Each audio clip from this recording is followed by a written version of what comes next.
Hola familia, qué bueno poder estar juntos. Hoy he titulado esta prédica Midiendo a los demás. Cuando éramos niños, no sé tú, pero nos gustaba medirnos, por ejemplo, en la puerta, ¿verdad? A ver cómo ibas creciendo, ponías rápidamente una seña.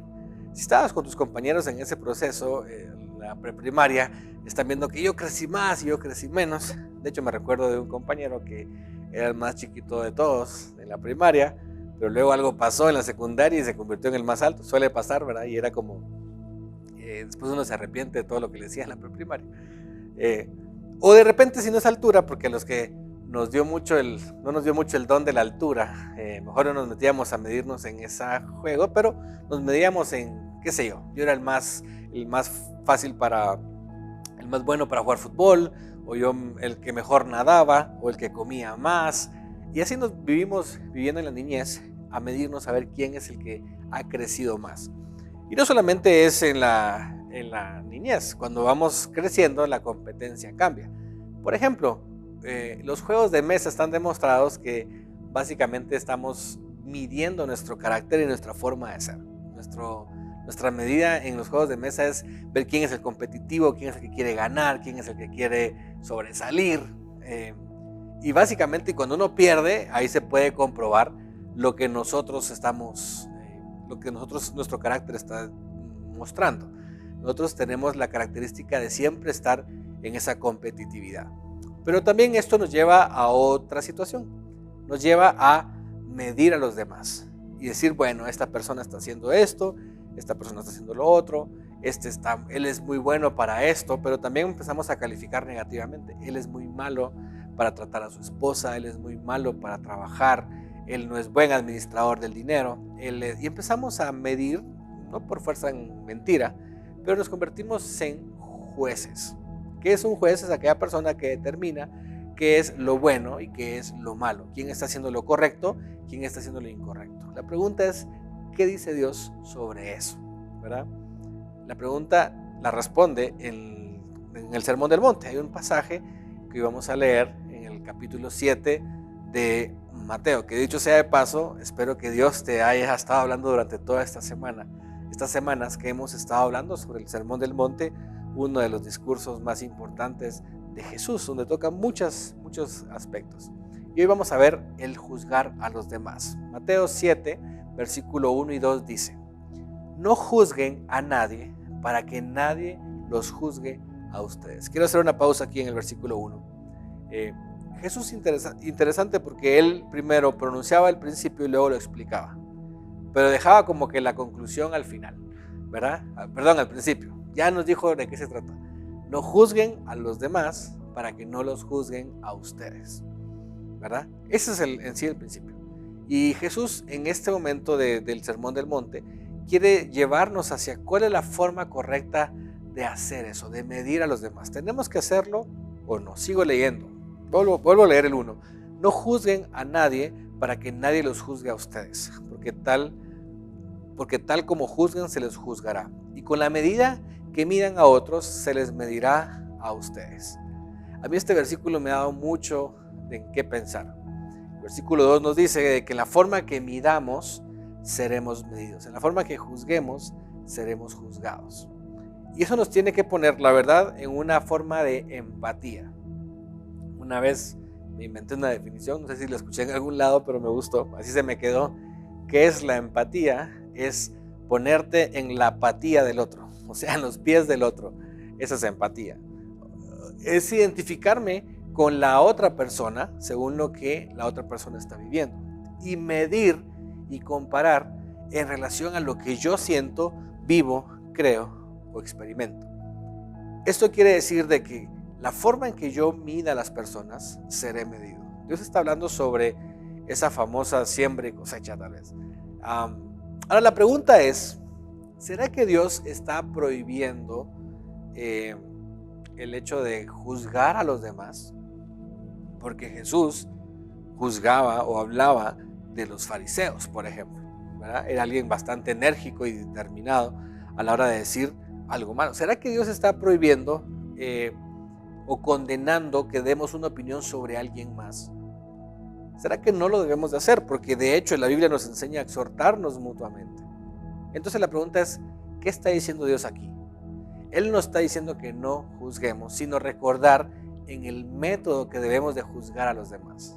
Primero, tal vez no juzgar, porque la Biblia dice no juzguen a nadie para que no sean juzgados, y después nos refiere a la forma de poder exhortar a los demás. En la medida que tú vas a medir, serás medido.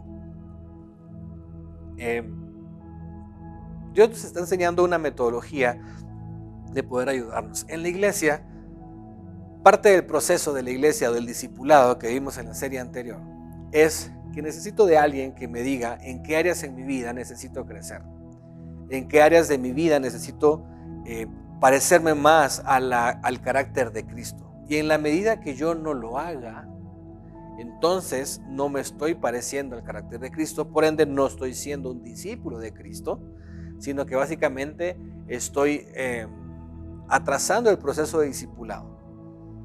Entonces, ¿cómo puedes hacer un proceso, llevar un proceso en esta idea si no estás llevando un discipulado o no estás llevando no puedes juzgar o exhortar de una mala condición? Y aquí viene la forma en que lo tenemos que hacer. Dios nos dice que sí lo podemos hacer, pero primero ver nuestra condición. Y vienen dos cosas lógicas. La primera es amar a las personas como a ti mismo. Es parte del propósito de Dios de cumplir la ley y los profetas, es amar al prójimo como te amas a ti.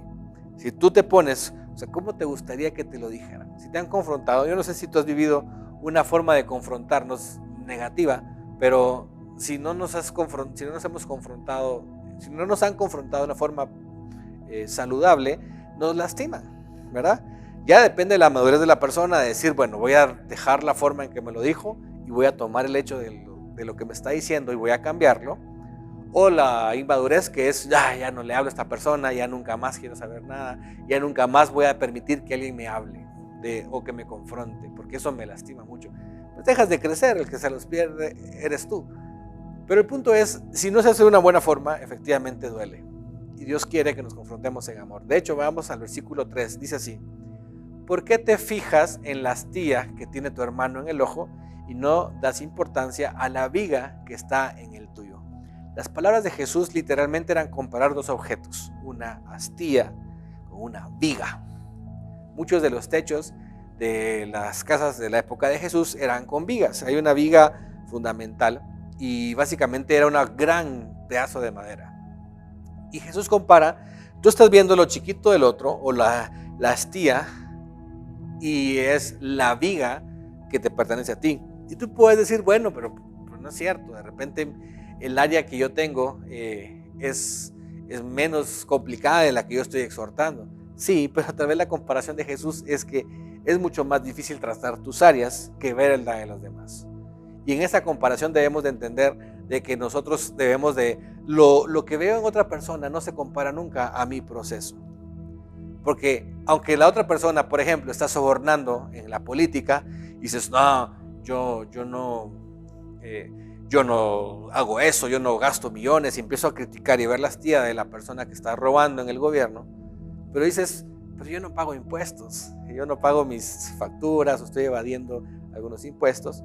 Tal vez no se comparan los millones del otro, pero en comparación de tu proceso de vida, es más difícil es más difícil ver tu proceso de pagar impuestos que los millones del otro que no te cuesta nada. Así que Dios dice, antes de esto, ¿por qué te fijas en la astilla del otro? Y dice, y no le das importancia a la viga que está en el tuyo. Y la palabra clave aquí es importancia. No te está importando este proceso. No estás dándote cuenta de que tú necesitas cambiar. Dios nos manda a que nosotros revisemos primero. Así como te dan ganas de cambiar a los demás, primero cámbiate tú. Dios nos manda a que cuando juzguemos, entendamos que lo tenemos que hacer con misericordia, con ponernos en sus zapatos. Quiero poner un ejemplo y está en el libro de Samuel, y es David. El rey David, ustedes saben, un hombre conforme al corazón de Dios, elegido como para gobernar, el segundo rey de Israel, pero el más importante al rey que la gente amaba, al rey que tiraba, mataba 10,000 filisteos, al rey que venció a Goliat, a este gran David, salmista, a ese gran David, inclusive hermoso, ¿verdad? Chulo el patojo. A este gran David una vez le pasó algo que fue un pecado, algo que él hizo mal. Y básicamente estaba viendo una patoja bañándose y la deseó en su corazón, que mandó al esposo a la guerra para que lo mataran y él pudiese quedar con la esposa. En ese pecado, el profeta Natán lo confronta y viene y se acerca con él, pero es estratégico. Le cuenta una historia sobre alguien que tenía una ovejita, una persona rica que tenía muchas ovejas, pero hay una persona pobre que tenía una única oveja. Y viene la persona rica y en lugar de comerse las ovejas de él, que tenía muchas, agarra la única que tiene el pobre y se la quita. Y David, de plano en su corazoncito, dijo: no puede ser. Quiero que leamos este versículo. 2 Samuel 12, del 5 al 7 dice: tan grande fue el enojo de David contra aquel hombre que le respondió a Natán: tan cierto como el Señor vive, que quien hizo esto merece la muerte. ¿Cómo pudo hacer algo tan ruin? Ahora pagará 4 veces el valor de la oveja. Entonces Natán le dijo a David: tú eres ese hombre. Así dice el Señor, Dios de Israel: yo te ungí como rey sobre Israel y te libré del poder de Saúl.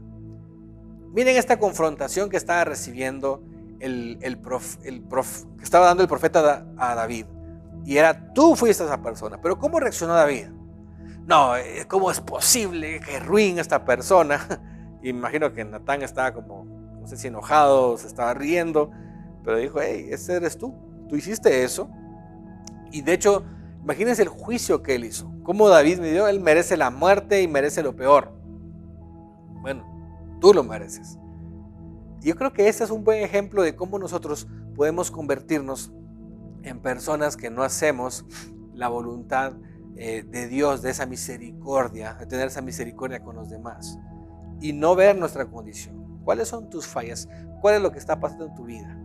¿No será que nos estamos convirtiendo en alguien que básicamente no está siendo empático, o solamente nos gusta juzgar a los demás?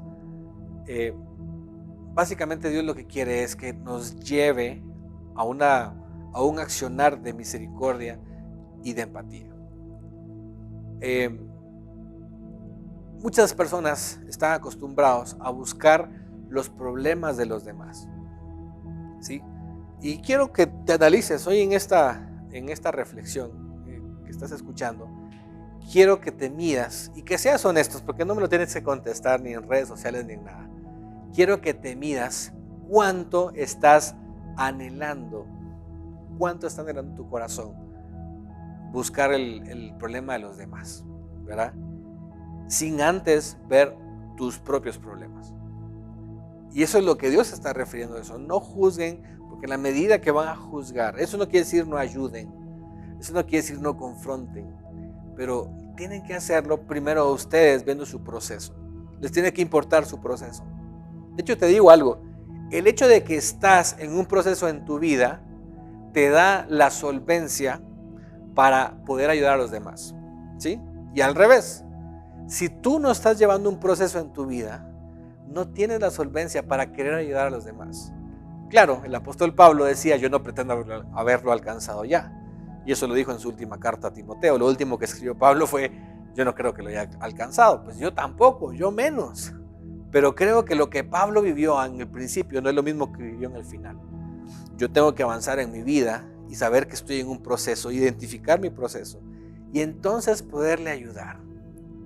Es como este proceso que Dios nos está hablando mucho sobre ser mentores, sobre mentorear, ¿verdad? Mentorear a alguien es: ok, yo voy caminando en esta vida y yo te ayudo a que me sigas porque yo ya pasé por esos problemas, porque yo ya sé lo que duele, yo ya sé lo que cuesta. Las mejores instituciones de ayuda, por ejemplo, Alcohólicos Anónimos, fue alguien que fue alcohólico, ¿verdad? Y eso le impulsa a sentir esa empatía y decir: no, yo sé lo que ustedes están pasando, yo pude superarlo, ¿verdad? Las personas con adicciones pasa lo mismo. Las personas, por ejemplo, que estuvieron en una deuda, en una forma financiera complicada en su vida y después salieron de esto, los convierte, les da esa esa solvencia y esa experiencia y esa sabiduría de poder ayudar a los demás en este proceso. Entonces, aún tus problemas, tus dificultades se convierten en una oportunidad de crecer y de poder ayudar en misericordia a los demás, no juzgando, no señalando ni decretando qué es lo bueno ni qué es lo malo, sino diciendo: yo solamente te quiero ayudar porque yo ya pasé por esto, ¿verdad? Y como dice en el versículo 4 de Mateo 7, ¿cómo puedes decirle a tu hermano: déjame sacarte la astilla del ojo, cuando ahí tienes una viga en el tuyo? Y a ver, analicemos esto. ¿Cómo puedes decir que vas a ayudar a alguien en un proceso si tú estás peor o igual en ese proceso? De hecho, hay un dicho, una frase, que un ciego no puede guiar a otro ciego, ¿verdad? No podemos nosotros ayudar a alguien que no esté en este proceso. Ahora, quiero aclarar este punto, porque de hecho, en mi casa una vez conocí a una persona no vidente con problemas de visión, pero él de repente me dice: mira, ¿dónde está la tienda? Y yo, pues, ¿cómo te explico, verdad? Pues vas por aquí. Ah, bueno, sí. Y él, de hecho, tenía una visión como de colores. Él sí podía ver colores, pero él tenía la experiencia y que podía guiar. Y de hecho llegó a la tienda, fue a comprar. Cuando vi, porque dije: yo te llevo, pues, estaba en mi casa. Y cuando vi, había ido a la tienda a comprar. Yo me quedé como: ¿cómo le hizo? Entonces me explicó: bueno, pues yo cuento pasos, ya más o menos me guiaste, me dijiste, yo seguí instrucciones, pregunté y llegué, ¿verdad? Pero él, de hecho, me dice: yo vivo así, yo ya tengo la experiencia. Entonces, un ciego puede guiar a otro ciego, claro, si este ciego ya superó su problema. ¿Me explico? Así que, no, pero es que yo en mi pasado, bueno, si tú ya superaste el problema, te conviertes en alguien que puede ayudar. Pero ¿cómo es posible de que tú, queriendo ayudar a los demás, entonces no has visto tu proceso todavía y quieres ayudar a otro? No te justifiques de decir: bueno, entonces no puedo ayudar a nadie porque de aquí hasta que esté perfecto voy a poder ayudar a los demás. No es cierto. De hecho, lo que Dios nos está mandando es que nosotros tenemos que entrar en el proceso para entonces poder ayudar, porque la misma Biblia nos manda de ir y hacer discípulos. Esto quiere decir, en algún momento dado voy a tener que confrontar, pero en el método de Cristo. Voy a medir en la medida que yo estoy midiendo, voy a juzgar a la medida que yo soy juzgado. Por ejemplo, en la gracia de Dios. ¿Qué mejor juicio que ese? Dios ya pagó por nuestros pecados, Jesús llevó nuestros pecados a la cruz del Calvario y no tengo que pagar nada. Dios ya me quitó mi identidad de pecador y me dio la identidad de hijo, porque nos adoptó como hijos. Soy el amigo del Espíritu Santo, soy el amigo de Jesús. Esa identidad es la que yo ya me identifico, porque Dios ya me la dijo, ya me la dio. Entonces, bajo esa perspectiva yo puedo ayudar a los demás. De lo contrario, miren lo que dice Jesús en el versículo 5. Hipócrita, saca primero la viga de tu propio ojo y entonces verás con claridad para sacar la astilla del ojo de tu hermano. Es que ahí está la clave. No quieras leer solo el versículo 4 y decir: bueno, no puedo ayudar porque tengo una viga. Pues quítatela y entonces vas a poder bien. Si el hecho de esto no es porque Dios te dice: tú eres pecador y te vas a quedar. Mucha gente se queda pensando en esto, decir: bueno, yo soy enojado y de plano mi mal carácter y mi mal genio, así soy. O yo nací pobre y voy a morir pobre. O yo, pues mi matrimonio ya no tiene arreglo, pues así nos vamos a aguantar. Y no, momento. No te quedes en tu falta, no te quedes en tu pecado, no te quedes en tu ignorancia o no te quedes en tu inmadurez. No. Primero ve tu proceso y entonces, dice la Biblia, y entonces verás con claridad para sacar la astilla del ojo de tu hermano. No es juzgar a tu hermano. De hecho, parte de nuestra responsabilidad, si yo veo a alguien que está en mal camino y es mi hermano, yo tengo que ayudarle a salir. Así que, pero no a través del juicio, sino a través de: ok, déjame ayudarte, pero yo tengo que tener las herramientas para poderle ayudar. Y parte de las herramientas es haber sacado mis cosas, y saber que lo que él tiene es una astilla. Y lo que yo tenía era una viga. Me costó sacarlo, pero lo hice. Y entonces me ayuda y me capacita para enseñarle. Pero si no lo haces, entonces simplemente te conviertes en alguien que o no estás haciendo tu propósito de ser discípulos, o te conviertes en alguien que solo juzga y no ve su proceso. Pablo le escribe a Timoteo también otra enseñanza de esto. Y quiero que veas lo que Pablo le dice a Timoteo en la segunda carta, capítulo 2, versículo 24. Dice así: y un siervo del Señor no debe andar peleando, más bien debe ser amable con todos, capaz de enseñar y no propenso a irritarse. Así, humildemente debe de corregir a los adversarios con la esperanza de que Dios les conceda el arrepentimiento para conocer la verdad, de modo que se despierten y escapen de la trampa en la que el diablo los tiene cautivos, sumisos a su voluntad. Mira lo que le está escribiendo. Tú tienes que ayudar a los demás a corregirlos, pero en amor, humildemente, para sacarlos de la cautividad del enemigo. Cautivos quiere decir secuestrados. Mucha gente, tienes que verlos con misericordia, es que están atrapados, es que no saben cómo salir, ¿verdad? Y ahorita, por ejemplo, cuando tú puedas ver a las personas, que están a tu alrededor, que tienen, por ejemplo, un problema de alcoholismo, o que se pelean con el esposo, están a punto de divorciarse, o que no saben corregir a sus hijos, o que no hay modo que su emprendimiento funcione, o que su vida financiera está mal, o que no están cumpliendo su ministerio en la iglesia, o en el reino de Dios, mejor dicho. Entonces tú vas con él, te acercas, pero en humildad le enseñas y le dices: hey, tú puedes salir de esto, tú no tienes que estar en esta condición. Yo tal vez ya lo estuve y quiero ayudarte. Y entonces dice la Biblia, vas a sacarlos de esa trampa en que el enemigo los tiene cautivos. Es una trampa en la que están. Esa misericordia es la que tú tienes que ver en Dios. Y termina diciendo este pasaje en Mateo, regresando a Mateo 7, versículo 6. No den lo sagrado a los perros, no sea que se vuelvan contra ustedes y los despedacen, ni echen sus perlas a los cerdos, no sea que los pisoteen. Es interesante esto porque, ¿por qué no lo menciona Jesús? De hecho, ¿no será que está haciendo un juicio? ¿A qué se refiere con los perros? ¿A qué se refiere con los cerdos? Yo sé, de paso, en el contexto judío, los perros eran los animales menospreciados. No crean que tenían mascota, los judíos tenían perritos de mascota, jamás. Era algo que no valía. De hecho, por eso la mujer, cuando Jesús le dice fuertemente, pues los perros no comen de la comida del amo, de la mesa, y ella dice, pero al menos se recibe las migajas. El contexto era bien fuerte, era un contexto que los judíos entendían.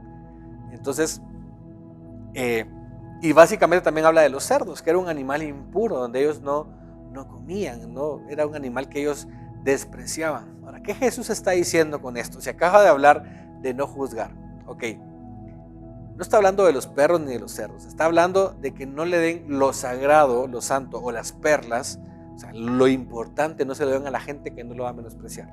¿Y por qué lo menciono ahorita? Porque lo que acaba de decir, estas palabras, estos versículos, acaba de dar una riqueza del reino de Dios en tratar a los demás, en ponernos a nosotros. Acaba a través de explicar qué significa amar al prójimo como a ti mismo, que es la ley y los profetas, es el cumplimiento de la ley y los profetas. Acaba de dar un tesoro, así que dijo, no se lo den a las personas que no lo vayan a entender o que no lo vayan a practicar, sino ustedes que lo estén recibiendo, aprovechenlo. Esta enseñanza que les estoy dando, así como todo lo del Sermón del Monte, es una cuestión muy, muy grande y muy rica para que lo entiendan. Esto, aprender a medir y hacerlo en amor, a quitarnos la astilla del ojo ajeno después de quitar la viga del tuyo, te debe enseñar esa misericordia, esa gracia y ese amor. Y mi anhelo, y con esto quiero concluir, yo anhelo a que tú tengas la capacidad de amar a tu prójimo, no de juzgarlo, sino de ponerte en sus zapatos, de vivir tu proceso y dentro de tu proceso ayudarle, mentorearlo, discipularlo, para que él sea una mejor persona para Cristo y Dios sea glorificado. Ese es nuestro propósito como iglesia, como hijos de Dios, como cristianos, y eso es lo que Jesús enseñó en este pedazo del Sermón del Monte. Dios quiere usarte para sacar astillas, pero primero pasa por el proceso de sacar tu viga, y entonces tendrás la misericordia y el amor para que tu prójimo lo puedas bendecir y dirigir al camino de Dios. Déjame orar por ti. Dios, te doy gracias por tu palabra.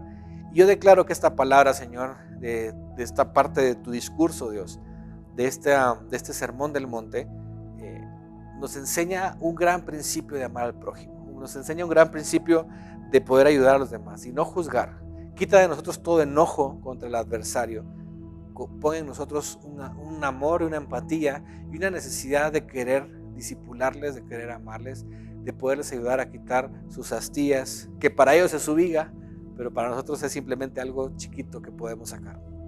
Haznos una iglesia que nos ayudemos mutuamente, donde podamos confrontarnos en amor, no como un juez que quiere aprovecharse o que quiere señalar lo malo, sino como un padre que quiere hacer crecer a sus hijos. En el nombre de Jesús, amén y amén.